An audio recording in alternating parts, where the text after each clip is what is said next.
Hi everyone, welcome to the Healthcare GTM Show by Ampliz. I'm Subhashmi Nanda, and today I'm joined by Ashley Boyd, founder of Ashley Boyd Marketing. Ashley has spent over 16 years helping healthcare organizations align strategy, marketing, and growth while bridging both execution and patient perspective to healthcare. Ashley, it's great to have you here. Welcome to the show. Thank you. Thanks so much. I'm excited to be here. Indeed, same here, and I'm really excited for this conversation about healthcare growth in this complex scenario. So, doing much ado, let's move on to our very first question. You have spent 16 plus years in healthcare marketing. What do you think healthcare organizations most often wrong when it comes to growth? Yeah. So I'll share a little bit about myself and this will kind of influence the answer. So I got into healthcare not by choice, right? But when I was a freshman in college, I was diagnosed with a condition which is not great, right? But that milestone became very important and was an influence in why I moved into healthcare marketing because I really wanted to ensure that patients like me, right, were being represented, that companies were keeping their needs in mind.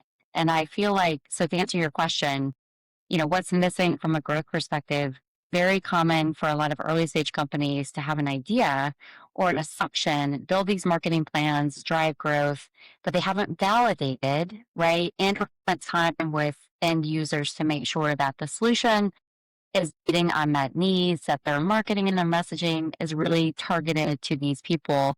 So I do think that you see a lot of companies that grow really quickly, but they haven't done the validation and also really haven't thought through thoughtful strategy in terms of go to market. You see a lot of sales led organizations, sales first, getting second.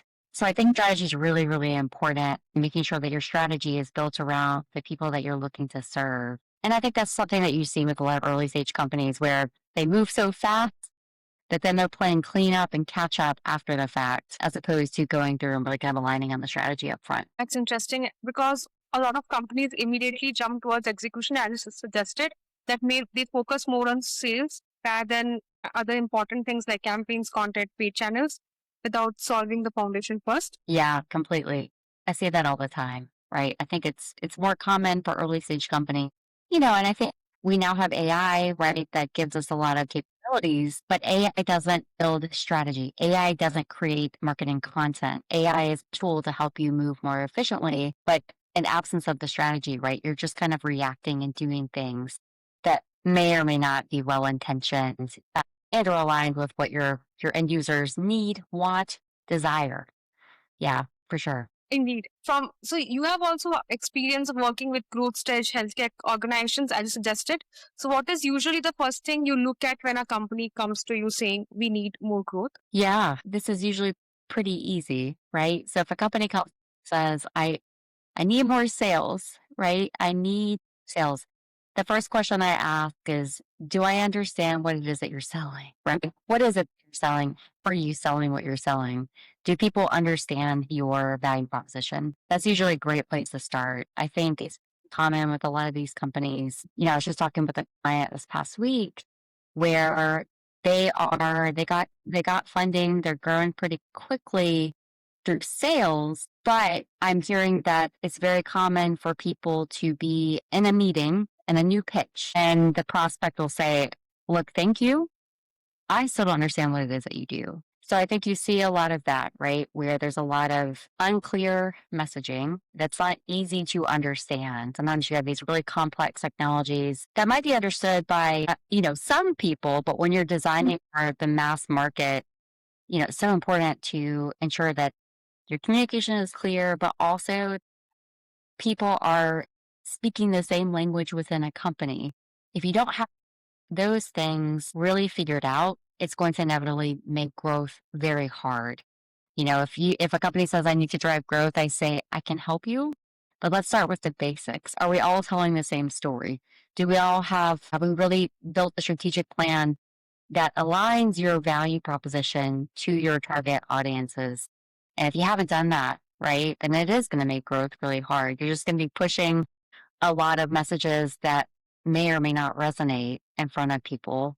So I think it's really important just to get that right. You strongly believe in, as I said, strategy before tactics. So, what should a healthcare company understand about its market positioning and customers before investing heavily in marketing? The first thing you can do is put assumptions aside, right? So I think it's really important to make sure that, if you're looking to launch a business, if you're looking to drive growth, right, it's really important to make sure that you have a good understanding of your customer base, right? I think there's a lot of different ways that you can go about that, right? I think we can use quantitative research, qualitative research. There's so many different tools and technologies that we can use to get insights, right, on the people that we're targeting, their demographics, their pain points, what influences them to make decisions, what their pricing sensitivity might be, who the competitors are in a space for which you're launching a solution.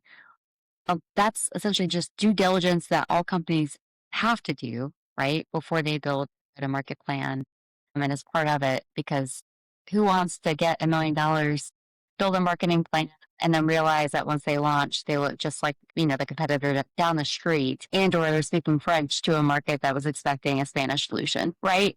So it's just really important. And I think there's so many tools and technologies for which we can use to more efficiently capture those insights. But I would say that's really important to start out with before you move into growth, right? And I think those insights then help you build that strategy I feel more confident executing against. This brings me to something like from your French to Spanish story. Do you think many healthcare companies today struggle because they are focused on like explaining what their product does rather than focusing on the need very importantly, like why the product matters? I do, yeah. I mean, I hear this a great deal, right? I think you see that it's very common with technology companies, right? And I think AI, we're trying to tell this story about all the problems that AI can solve. But when you're selling into healthcare, humans aren't ready for AI to replace their doctor, right? So I think something gets lost in translation when you're talking, if you're presenting to a health system CEO. Yes, AI can drive efficiency. Yes, AI can review and identify mistakes, errors, opportunities for improvement. But in terms of that building relationships and driving patient outcomes, humans still matter. And so I think oftentimes you have these pitches that are very tech heavy, not easy to understand. What do we understand? We understand that we all want to be able to access human like healthcare. And it doesn't matter if I'm using technology to do it or if I'm talking to a provider. All I know is that I want healthcare that makes me feel supported. I don't care about whether that's AI. I just want to be able to trust that if I'm going to invest and consider your solution, that you're going to show me how, that you're going to make me feel supported. And there's so many different ways that you could do that. In healthcare itself, as you suggested, people don't want unwanted complexities as such. In terms Yeah. of AI, if you're providing them unwanted complexities, efficiency is taken in much regards. Yeah. Yeah. I mean, that's a huge driver, right? That's the easiest thing to push, right? A lot of the value props that, companies are pushing these days, definitely efficiency, right? Because efficiencies can drive cost savings. I think technology obviously can help us with, an efficiency perspective, cutting costs, but then when we get into improving outcomes, I think there's different ways that we can do that. Yes, we can use technology. Yes, we can use clinical expertise. There's so many different elements of demonstrating improvements and outcomes. But yeah, I mean, you're seeing so much right now in terms of what's working, what's not. But I do think your question in terms of, is it common that companies are not understanding, yeah, I'd say, yeah, more, more common than not. I can't tell you, I look at websites all day, every day. I'm like, if it takes me more than 10 seconds for me to understand what you do, and then I also have to scroll 5 minutes down a lengthy website and I still don't understand what you do, you failed, right? Indeed, indeed. We don't have to create problem to solve the solution. That is also a take. Okay.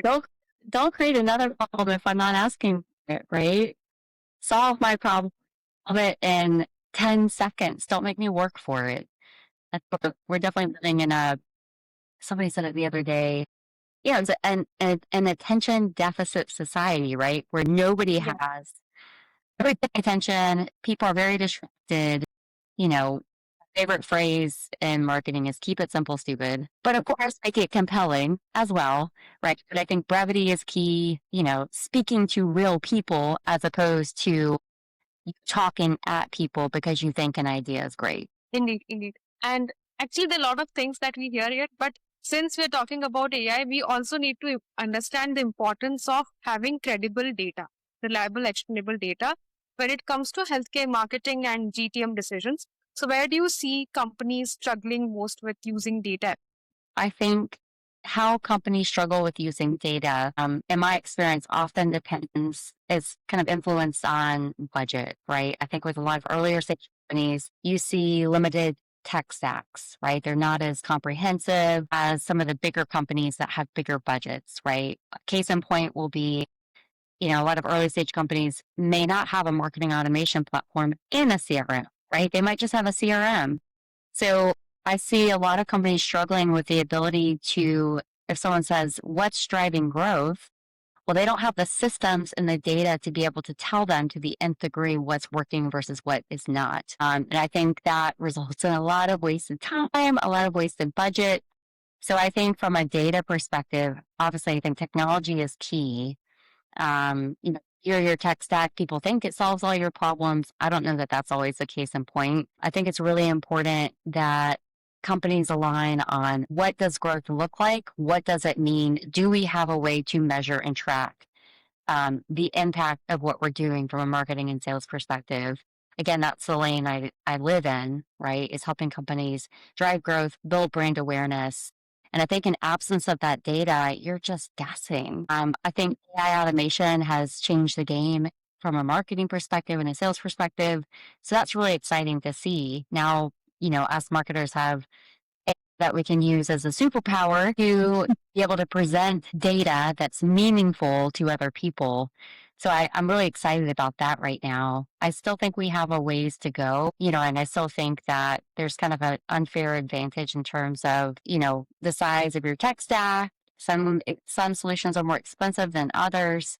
But I think at the end of the day, I am excited about, you know, the increased accessibility of AI to help us access the data points that we need to better understand what's working and what's not. And reiterating to what our previous conversation was, I think better data can also help us in providing more human and relevant marketing solutions. Yeah. It would help us in providing more human and relevant marketing solutions. Isn't that a thing? As you suggested before, marketing needs to be more human. Yes. Yes. I do think so. I don't think that AI replaces, human perspective or doesn't replace the response that we could get from a human. But in terms of if I'm looking for information on a specific demographic, yes, for sure. I think if I'm looking to quickly search conversations online, right, that's great. AI is a great tool. I use that a lot for Reddit, right? Reddit has tools that, what's the current state of conversation on this topic? I can go and look. AI can quickly sift themes, key conversation clusters that I can then go, okay, cool. I'm going to zoom in here, right? And so I love that AI kind of helps with that. It's certainly not replacing the conversations, but it's pulling together the key themes that matter that people are talking about. And now you can do that on social media, right? Like, what are people talking about? I think that's where it's really exciting to see AI help us better surface and, provide more transparency on, out of all the things that people are saying, what matters most. So it could be easily said that AI has made our research more efficient. Yeah, completely. Yes. I wish I had Reddit's beta tool for everything I do. I wish I could do that for literally every social platform. I think Meta's okay, but in a lot of the work I do for companies, assisting them with gathering patient insights, I do use Reddit a great deal. And I find it really valuable. I think there's a lot of different tools that you can use to help synthesize that data. But yeah, no, I think they're really great. And I wish I had them 10 years ago. Indeed. So, what current outbound trends are you seeing in healthcare demand generation? And what should sales and marketing teams be paying more attention to right now? Yeah. I think there's a lot of new tricks and things that are happening, right? I think there's a lot of bright and shiny going on. I think because I've been in marketing for 16 years, I will say I'm excited that email is still working and it's definitely a tactic that matters. Account-based marketing, also a proven tactic for sure. I think what makes me the most excited and is maybe something that isn't talked about as much, maybe less often than others. I do because I've worked in direct to consumer and B2B healthcare. I would say that a lot of what we've seen in the D2C space, right, in terms of how we market, how we target, how we engage consumers, all of those tactics are now relevant in B2B, right? Because I think we are all consumers of healthcare. And so one thing I get really excited about is the power of influencer marketing, right? Especially because you have a lot of companies right now that are trying to sell something, they're trying to grow really quick, but they struggle with building trust and traction, right? And so one of the tactics I'm most excited about from an outbound perspective is really investing in people that target customers trust. That may or may not be your brand, but to find representatives, people who can speak on behalf of your brand to build trust, I think is really powerful. I think you're seeing that among HCPs. It's not just the consumer, right? Talking about a wellness company, I think that's like a critical tactic for building trust these days is finding and relationships with the right influencers, I think is something that I hope to see more of for sure. We need right people to talk about the relevant things. But do you think healthcare buyers are becoming harder to reach because they are receiving more generic outreach these days? I think we have more ways to reach people than ever before. I do think they're harder to reach. Sometimes we have email, we have ads. Yeah, I think people are getting inundated with messaging, right? So I think we're definitely playing in that space. I do think we're beginning to see more HCP marketing where we were typically just getting patient marketing. I think that's interesting to see. I definitely don't think it's getting easier to reach people. I think that only necessitates the need for real world insights that connect to pain points and being really thoughtful and intentional with the strategy for which we reach people. I think there's also what I see in a lot of my work is that some of the traditional tactics, right? Companies spending millions of dollars on an ad that they think is great versus investing in some grassroots efforts, right? Such as finding a Reddit conversation, right? Going through Reddit, having a conversation with people where they already are. Um, I find that those can be really promising outlooks, right? Because it's, a little atypical. Why do what everybody else is doing? Yes, I could do connected TV. I could do all the things. Or if I'm looking to build traction, one of the best ways to do that is you don't build it, you go to where people already are at. And so I think that's something that I get really excited about and I hope to see more of. And that's part of my work that I do now. If you want to sell a product or solution, build trust and engagement with a patient community, find them. Go find them, engage with them where they're at. Don't expect them to leave where they're already comfortable to go and then, move entirely to you because you haven't earned that trust yet, right? You haven't earned the trust. You got to earn the trust first. And that takes time. Indeed. Trust indeed takes a lot of time. And this brings me to the most important question that you have built a custom ChatGPT workspace for diabetes nonprofit. What problems were you trying to solve with it? And what did that experience teach you about using AI to solve real problems in healthcare? Yeah. So that was a really fun project. So the company I worked with, they've been around for 20 years, a very trusted, credible organization that had only operated one. When I started working with them was to explore ways to be more efficient while also driving growth, right? So it was a no-brainer when I came into the organization and I looked at the different technologies they were using, the systems and processes they had in place. They were very antiquated. They were very disconnected. What was taking 2 weeks could have been sped up and accomplished in a matter of days. There was a strong distrust of using AI because much of their content was built on clinical evidence, standards of care, patient insights. So part of my job and what I did with this AI solution was I essentially used AI to help and convince this organization that AI could help them do their job faster, but would never replace their clinical evidence, their relationship based approach to community building.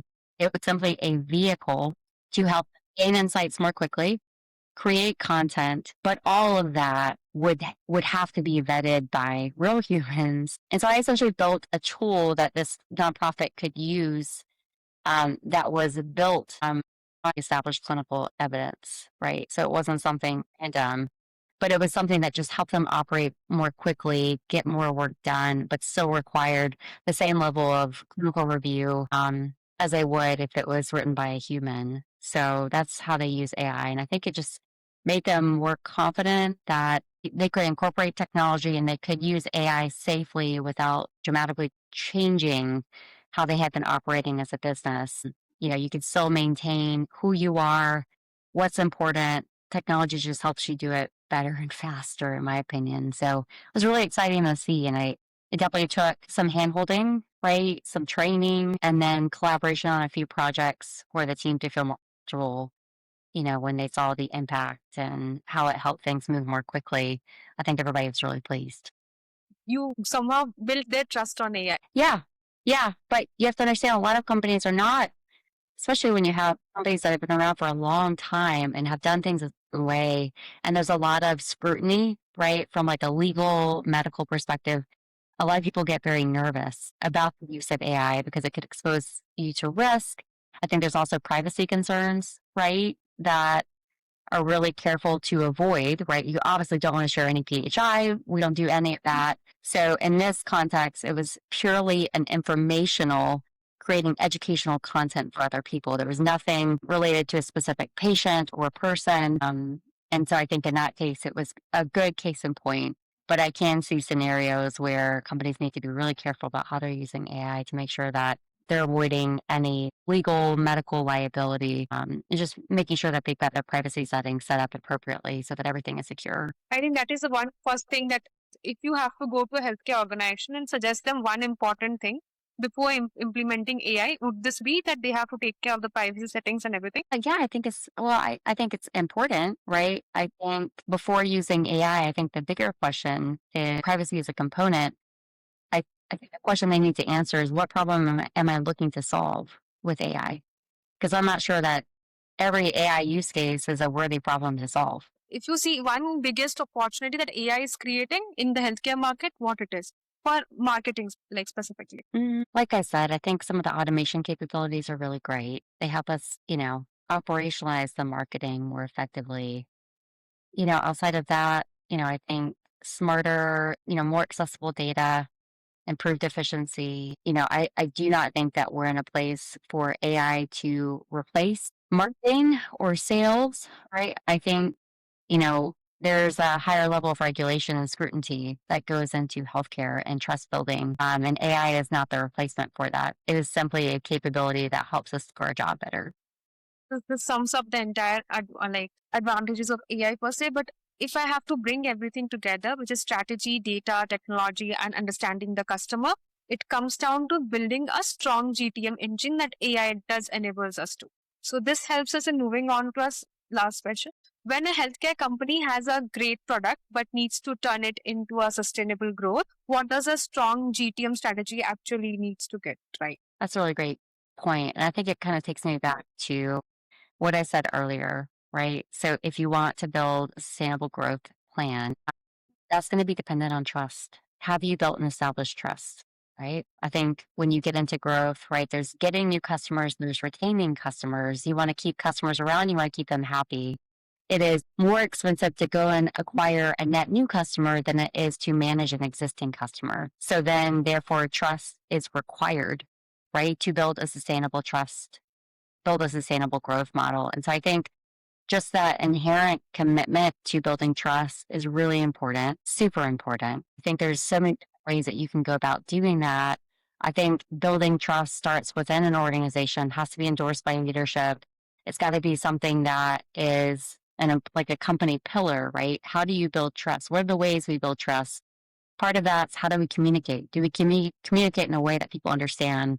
Are we marketing in a way that personalized and tailored to the people that we're serving?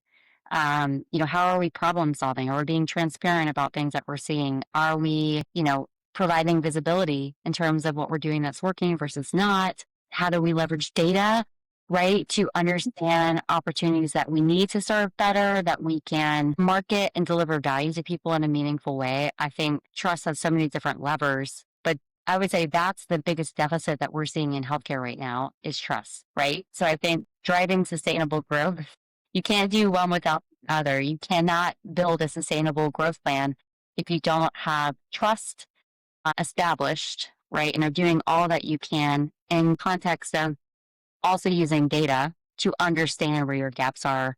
and where you can really lean in to improve that. So I think it's just a really interesting time to be in healthcare where we're all looking to move really fast. We're all excited about the use of AI. And I think it's really exciting that we have this AI at our fingertips. But like we talked about, there's still a human component, right, that we have to keep in mind. Having a solid strategy that is built in and around your target customers' needs is really important. I'm really passionate about that right now. And I think there are things that we can do to help build trust, especially when we're using AI. I talk a lot about that on LinkedIn. But yeah, I think we still have a long ways to go for sure. Sure.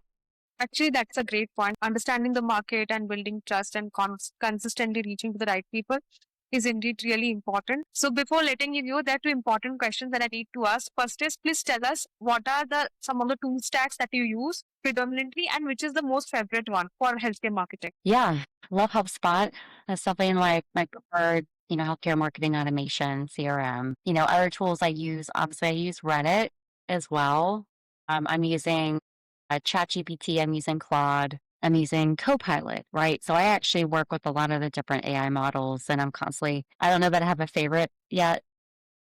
So I'm trying to use as many and different technologies as I possibly can. But I am finding that all these AI tools are certainly helping me do my job better. But I also find that there are some that make it so much worse, right? So I'm using AI tools for video content creation. There are a lot of different tools I'm using out there for that, even for like um, content creation and or image generation.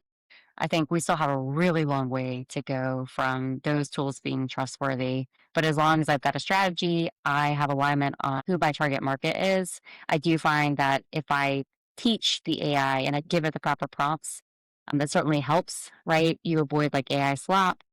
But yeah, I don't know that I have a favorite. I'm using as many different tools and technologies as I possibly can just to stay relevant. But I also probably think there's probably a million other technologies I should be using that I'm not yet. That is really helpful to all the new marketers like me here. If you have to give the last piece of advice, like only one piece of advice to the healthcare companies trying to build sustainable growth in today's market, what it would be? Don't replace your marketing teams with AI. Yeah. I mean, I think we're looking to cut jobs. I think companies need to be really intentional about that, right? And I think the role of marketing is super important as we navigate AI and changes in technology. That will be my biggest piece of advice. Yes, that is very important. That's very significant in the current time. So thank you so much, Ashley, for joining us for this conversation. It was indeed very insightful. We appreciate you sharing your perspective on healthcare marketing, AI, data, and what it takes to build sustainable growth. Before we wrap up, please share us where can people connect with you and learn more about you. Yeah, check out my website. It's ashleyboydmarketing.com. It's my first name, my last name, marketing.com. You can also find me on LinkedIn. I think that's how you and I connected. But that's a great place to start. I write a lot of content. You can learn about my background, why I'm in healthcare, what type of work I do, what type of work I'm passionate about. So yeah, feel free to reach out. I'm happy to connect. Yeah. Thank you so much for joining us for the Healthcare GTM show, Ashley, and everybody who is listening to this podcast. So it was pleasure having you on the show. Thank you so much.